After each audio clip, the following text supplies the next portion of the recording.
everyone, welcome back to my channel. This is a place where single Christians can seek God, seek fellowship, and to grow together. So it's such a joy to have you back. And this is my official giveaway. So the two prerequisites to be in the running for the giveaway is to A, be a subscriber, and B, comment down below what has been your favorite part of your relationship with Christ in your singleness, and I will choose one of you to send out one of my poetry devotional books too. So make sure that you do that to keep the family going and to continue to just spur one another on. It's been such a joy to read your comments in these last several videos, and just doing the singleness series has brought such joy to my heart. Hopefully it's brought you such joy as well. So thank you for joining me for the ride. And today I want to talk about how I knew the guy wasn't the one. How I knew he wasn't the one, which, by the way, if you hear some noise over here, my roommate's dog is just living his best life, so he might be moving and grooving in the background there. But I want to talk about how I knew in every relationship that he wasn't the one. Now, I've been a big fan of watching How I Met My Husband videos. The majority of them on YouTube are from Christian women, and they've hardcore spurred me on in the faith. But I will say there's been a couple of videos where they have talked about a lack of peace in past relationships. And I, even in my last relationship, would watch these videos all the time, and I would think to myself, stink. I have that same nagging in my heart. And I just want to let you know right now, peace is a fruit of the Spirit. I said this in one of my last videos. But if you lack peace, God is not in it. I'm letting you know right now, it's not worth moving forward in what is presumably a healthy relationship if peace is not there. Peace is a characteristic of Christ, and where Christ is, there is peace. Where there is no peace, there is no presence of Christ or presence of the Lord. I knew. Let me reel it back. In my very first relationship, that I was convinced I was going to marry the man. He was convinced he was going to marry me. We were what I, at the time, thought was very serious. I was a little bit younger. I was 23 when I met him, and I was 25, 26 when we officially started dating. But even at 23, I was like, I'm marrying this man. I am marrying this man. I've gotten this word from the Lord. He's gotten this word from the Lord. We just have to wait while I go through ministry school, and we're going to get married. And I remember at one point when we were married, we never married, but when we were dating, I remember being at his family's house, and I was about to go do the dishes. And I just had this thought in my mind. Mind you, there was a lack of peace through it all. And I thought I was going to marry him because I thought I got this word. So I was like, well, that's just the devil. That's just the devil. That's just the devil. I don't think it was the devil. I think it was a lack of, maybe it was the devil bothering me, but it was a lack of God's peace that allowed the door to have the devil bother me. But I was about to go do dishes at his house, at his family's house. And I remember saying to myself, I need to respect this man really well, because it could be that he's not my future husband. And I felt this voice in my spirit so strongly that said, he's not going to be your husband.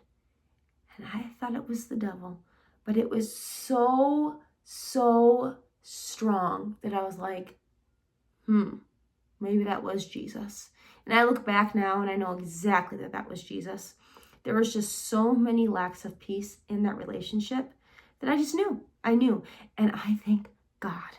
No shade to this man, no shade to his family, no shade to anything, because he loves the Lord. But if I would have married that man, I'm telling you right now, today I would be divorced. I would be 100% divorced. I'd be miserable. And though I'm single, I am much more happy than I would have been had I married him.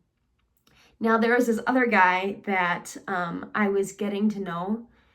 He was the most amazing godly man, and he's married now. And to this day, I talk about him with such great love and respect. I have not a single bad thing to say about this man.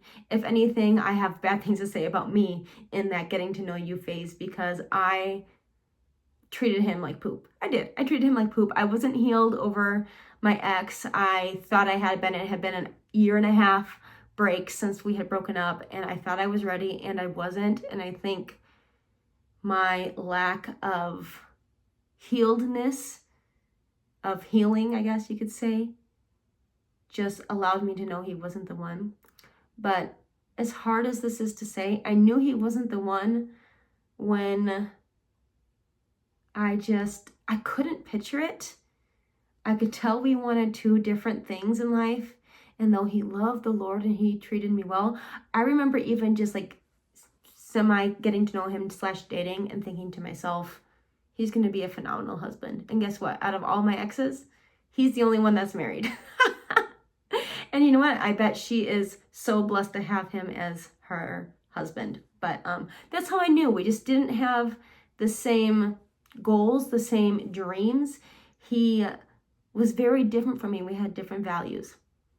And with my last ex, the moment he asked me, which by the way, the first guy, when he asked me to be his girlfriend too, there was a prick of like, oh no, there's something wrong here. There's something wrong here. There was such a strong, like, there's something wrong here. But with my last ex, he was an amazing man. He was an amazing man, treated me well with respect. But you know what? I just knew the moment that he asked me to be his girlfriend that something was off. But once again, I thought it was the devil. I will now know. Fool me once, shame on you. Fool me twice, shame on me. Fool me 3 times, I'm just a fool. So I know, moving on now. I hate to say it, but if a man ever, sorry, my roommate's dog's just kind of whimpering here, but if a man ever asked me to be his girlfriend or asked to be official and I have an immediate alert in my heart, I'm going to be like, I'm sorry, I have the alert. Goodbye, peace. I don't want to hurt your heart. I don't want to hurt mine. But yeah, my last ex, he was a phenomenal man of God, but we had different goals. We had different values. And as we drew closer, despite everyone and their mother literally telling us that we were a match made in heaven, literally telling us that we couldn't have found a perfect person for each other, literally pastors blessing, literal family blessings, every one of his friends, every one of my friends. We just had an amazing blessing, which is why I always say that it doesn't matter what the people around you are saying. Yes, obviously, if there are red flags and multiple people are telling you that there are red flags, pray about it. There could be something there. But I'm letting you know that if you do not have peace, peace is the character of God. It's a fruit of the Spirit. Where there's a lack of peace, there's a lack of His presence. I'm letting you know. If you do not have peace, do not move forward. I have too many friends who married their first boyfriends because they were good, godly kids and they just wanted to be married, who are now in miserable marriages. And I just want to let you know that it's not worth it.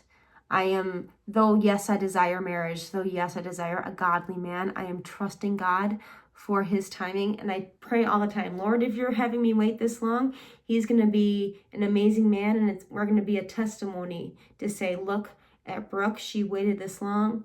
It's worth the wait for the right man.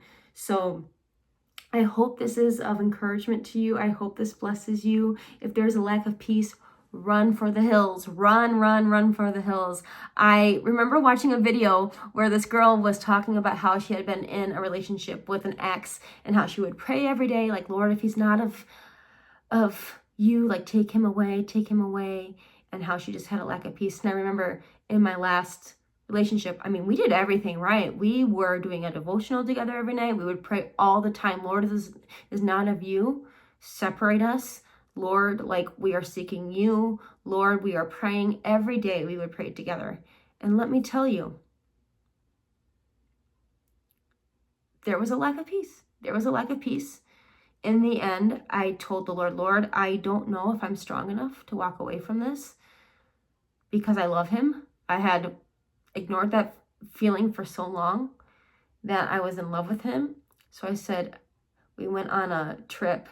And oddly enough, I had that week prior talked about some worries I had in the relationship. And I had asked him if he still wanted to go on the trip with me. It was for my ministry. And he said, yes, of course. But I don't want to go if you're just going to break up with me when we get back. And I said, of course I wouldn't do that. We'd pray, we'd seek the Lord. And on that trip, I was having such a lack of peace because we were having such a good time. We were having such a good time. The founder of my ministry literally told me to my face that I won the jackpot with him and that I would have an amazing life with him while we were on this trip, while we were kind of like in prayerful consideration about the future. And I just remember having such a lack of peace. And I said, God, like, if he's not of you, just have him break up with me or have him, like, take him away. And I said, God, I don't know if I'm strong enough. Well, guess who ended up breaking up with me the day after we got back from that trip?